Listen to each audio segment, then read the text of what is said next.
प्रश्न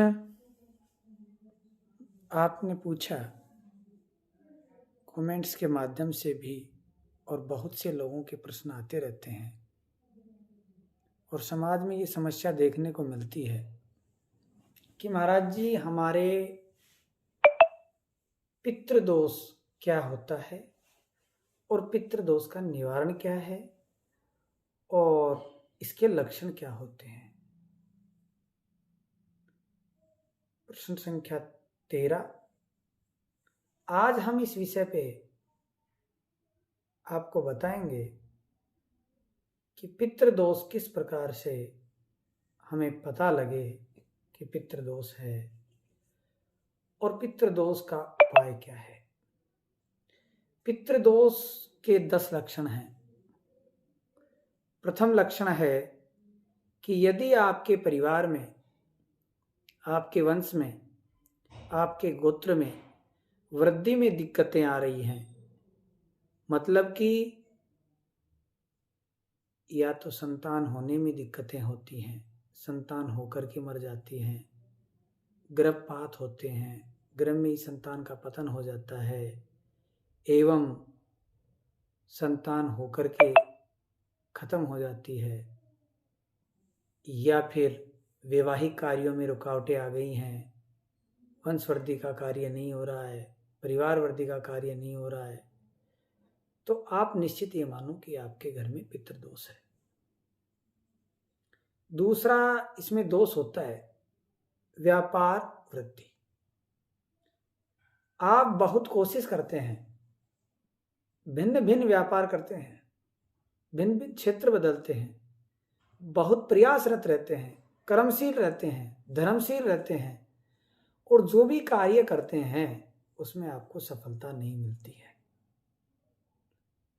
परिवार में अच्छा लाभ भी मिलता है तो धन अन्य क्षेत्रों में चला जाता है, और जो धन हम कमाते हैं उस धन का सुख पूर्ण रूप से नहीं भोग पाते हैं। व्यापार में समस्याएं आती हैं, जो व्यापार हम कर रहे हैं उसमें धन फंस जाता है, हम जिस पे विश्वास करते हैं उसी से धोखा मिलता है, और व्यापार से हम परेशान हो जाते हैं। तो मानना कि हमारे पितृदोष लगा हुआ है। यदि आपके पितृदोष है तो परिवार में सद्बुद्धि, सद्गति, सन्मार्ग, सत्कर्म, संस्कार धीरे धीरे लुप्त होते चले जाएंगे। आहार विहार बदल जाएगा, खाने पीने के तौर तरीके बदल जाएंगे, रहन सहन के तौर तरीके बदल जाएंगे, आप हरामी हो जाएंगे, एवं जो आपको नहीं खाना चाहिए वो चीजें आप खाने लगेंगे, दुर्व्यसन करने लगेंगे, और संस्कार इतने लुप्त हो जाएंगे कि आपके परिवार से प्रेम, मान सम्मान एवं आपसी व्यवहार में दिक्कतें आने लगेंगी। तो ये मानो कि हमारे घर में पितृदोष बना हुआ है। जिन घरों में पितृदोष होता है उन घरों में प्रेम की वृद्धि होती है, आपस में कलह होता है, एक दूसरे के विश्वास में कमी आ जाती है, चरित्र में कमी आ जाती है, विचारों में कमी आ जाती है, व्यवहार में कमी आ जाती है, संस्कार में कमी आ जाती है, और दुर्बुद्धि, दुर्गति, दुर्व्यसन, दुष्मार्ग, दुष्कर्म, दुर्व्यसन आदि अवगुण व्याप्त हो जाते हैं। एक दूसरे पर दोषारोपण होने लगता है, एक दूसरे की बात को सुनकर के कोई संतुष्ट नहीं होता है, एवं स्वयं की कमी दूसरे पर आरोपित करता है, और उचित अनुचित के निर्णय लेने की क्षमता भी कमजोर हो जाती है, और विचार नेगेटिव हो जाते हैं, एवं मानसिकता बड़ी प्रभावित होती है। तो मानो कि आपके पितृदोष अवश्य बना हुआ है। जिन घरों में पितृदोष होता है उन घरों के वंशधर यानी बड़े लोग आयु से पहले ही मृत्यु को प्राप्त होते हैं। घर में बहुत से संकट आते रहते हैं, घर में बड़े बड़े रोग फैल जाते हैं और अल्पायु लोग अधिक मरते हैं एवं घर की जो स्थिति है वो रोगों से ग्रसित हो जाती है। एक रोगी ठीक हुआ नहीं कि दूसरा रोगी हो गया। भिन्न भिन्न रोगों से परेशानी आने लगती हैं और एक जैसे रोग आते हैं। जैसे घर में कैंसर यदि है तो घर के जो भी रोगी होंगे और जिनकी अल्पायु होगी वो कैंसर से ही मरेंगे। रक्तजन्य बीमारियां बहुत ज़्यादा बढ़ जाती हैं, खून की बीमारियों से मरने लगते हैं। हार्ट अटैक होना, कैंसर होना, टीबी होना या ब्लड के जो भी इन्फेक्शन है, जो भी आप ब्लड से संबंधित बीमारियां मानते हैं, उनसे संबंधित बीमारियों से यदि घर में अकाल मृत्यु होने लगे तो ये मान लो कि हमारे पितृदोष बना हुआ है। जिनके घर में पितृदोष होता है उनका कर्जा कभी उतरता ही नहीं है, ऋण बढ़ता ही जाता है। जिससे वो लेते हैं वो दोबारा दे नहीं पाते हैं और उनके घर में कर्जे की स्थिति बड़ी नाजुक होती जाती है। और क्या करते हैं वो लोग कि दूसरे की न्याय करने के लिए, दूसरे का साथ देने के लिए, दूसरे का सहयोग करने के लिए खुद फंस जाते हैं। बड़े त्यागी हो जाएंगे, बड़े इज्जत वाले हो जाएंगे, मान प्रतिष्ठा वाले होंगे, नाम मोटे और घर में टोटे। गांव के लिए मरेंगे, खुद की स्थिति देखेंगे नहीं, परिवार के लिए कुछ करेंगे नहीं और गांव गलियेरी की आफत को अपने गले में डाल लेंगे। कोर्ट कचहरी में इनका जाना अधिक हो जाएगा, दूसरे के कार्य के लिए खुद कोर्ट कचहरी के चक्कर निकालेंगे या ऐसे केस लगेंगे इन पे कि इनको कोर्ट कचहरी में जाना होगा, जेल तक इनको जाना हो सकता है और धीरे धीरे इन पे ऋण बढ़ता ही जाएगा। बहुत धन कमाने के बाद भी यदि ऋण नहीं उतरता है तो आप निश्चित ये मानना कि हमारे घर में पितृदोष बना हुआ है। दरिद्रता बढ़ जाती है, न तन का सुख होता है, न मन का सुख होता है, न धन का सुख होता है, न लोगों से सुख मिलता है, न घर में खाने योग्य वस्तुओं का सुख भोग पाते हैं। जोश में कमी आ जाती है, उत्साह खत्म सा हो जाता है। कोई भी धर्म करते हैं फल नहीं मिलता, कर्म करते हैं फल नहीं मिलता, निराशा के अलावा कुछ जीवन में रहता ही नहीं है और धर्म से रुचि उड़ जाती है और फिर धर्म की अवहेलना करते हैं।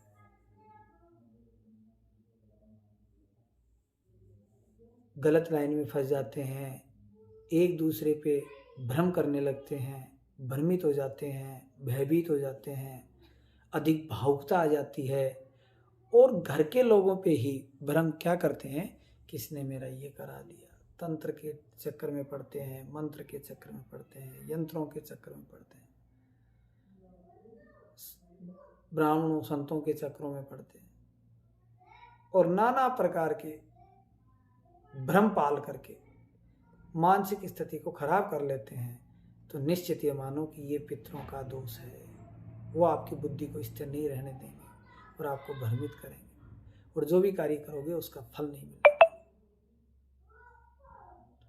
आप किसी के लिए अच्छा करोगे तो आपको जस नहीं मिलेगा, कितना भी कमाओगे तो बरकत नहीं होगी, किसी का भला करोगे तो बुरा आपके साथ हो जाएगा एवं किए हुए का फल नहीं मिलेगा। तो ऐसी स्थितियां जब आती हैं तो हमें मानना चाहिए कि पितृदोष बन चुका है। आप संसार में मैं मुख्य रूप से कहूं पितृदोष के लक्षणों के बारे में, तो न आपको परिवार का साथ मिलेगा, न आपको प्रेम मिलेगा, न आपका व्यापार सही रहेगा, न आप व्यवहार बचा पाएंगे, न आप संस्कार बचा पाएंगे, न दैहिक सुखों को भोगेंगे, न देवताओं के धर्म कर्म का फल भोगेंगे और सांसारिक दुखों से आप घिर जाएंगे, न संतान वृद्धि होगी, न व्यापार वंश वृद्धि होगी, न गोत्र वृद्धि होगी, सुख समृद्धि तो हम कह ही नहीं सकते। तन से दुखी रहेंगे, मन से दुखी रहेंगे, और जो भी कुछ करेंगे उसका फल नहीं मिलेगा। तो इन लक्षण, जब ये लक्षण हमारे जीवन में आते हैं तो हमें 100% ये मान लेना चाहिए कि हमारे पितृदोष बन चुका है, हमारे घर में पितृदोष बन चुका है। अब आपने पूछा कि महाराज पितृदोष के लक्षण तो वो हमने आपको बताए। अब आपने पूछा कि पितृदोष होने के बाद उपाय क्या करें। तो पितृदोष के उपाय मैं आपको बतलाता हूं। पहले हम ऐसे उपाय बताएंगे जो आप स्वयं कर सकते हैं। सफेद तिल, सफेद चंदन, गंगा जल,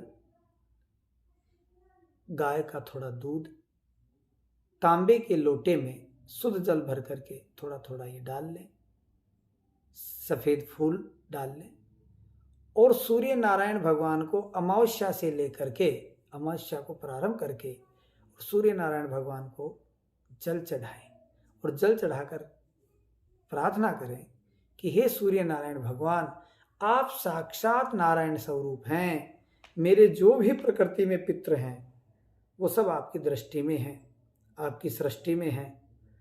तो उन पितरों को मैं जो ये जल दे रहा हूं, ये जल उनको प्राप्त हो, और इस जल से वो तर्पित हों, पुष्ट हों, तुष्ट हों, संतुष्ट हों, और जो भी मेरे द्वारा, मेरे परिवार के द्वारा, पितरों का मेरे द्वारा कोई न्यूनता दिखता हो गई हो, पूजा भाव में कमी हो गई हो, आस्था विश्वास में कमी हो गई हो, मान सम्मान में कमी हो गई हो, तो उसको वो दूर करते हुए मुझ बालक पर कृपा करें, और मेरे परिवार में मुझे सद्बुद्धि, सद्गति, सन्मार्ग, सत्कर्म, संस्कार, यश, कीर्ति, बल, धन, धान्य, आरोग्यता, रिद्धि, सिद्धि, शुभ लाभ, धर्म, अर्थ, काम, मोक्ष, देह, भौतिक, आध्यात्मिक सुख, समृद्धि देते हुए अपना आशीर्वाद प्रदान करें।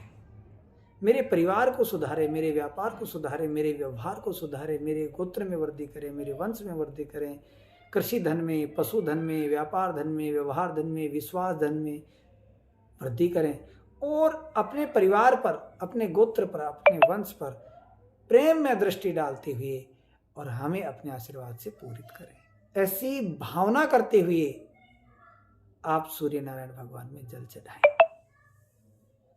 द्वितीय, आप अमावस्या के दिन किसी ब्राह्मण को बुला करके भोजन कराएं और पितरों के निमित्त उसको वस्त्र आदि दान करें। तृतीय, गौ को भोजन कराएं, गौ को रोटी दें।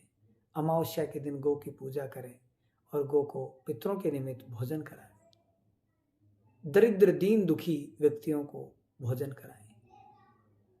जिन जीवों के पास खाने के सुख नहीं है उनको भोजन कराएं, और सभी जीवों की अमावस्या के दिन सहायता करें, दान करें, पुण्य करें, धर्म करें। ये आप ऐसा करने से आपके पितृदोष दूर होते हैं।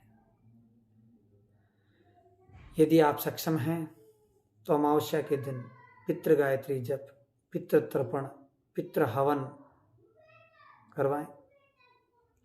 यदि आप सक्षम हैं तो ब्रह्म गायत्री एवं पितृ गायत्री का अनुष्ठान करवाएं। यदि आप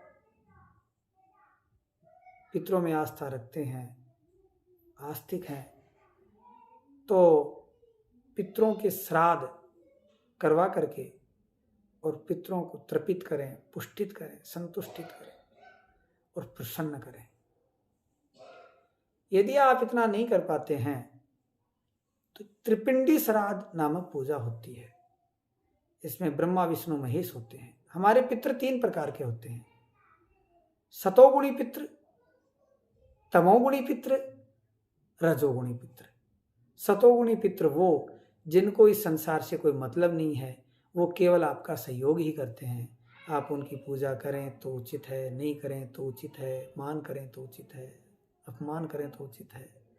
वो आपके किसी भी प्रकार की क्रिया को, चेष्टा को, कर्म को, धर्म को नहीं देखते हैं।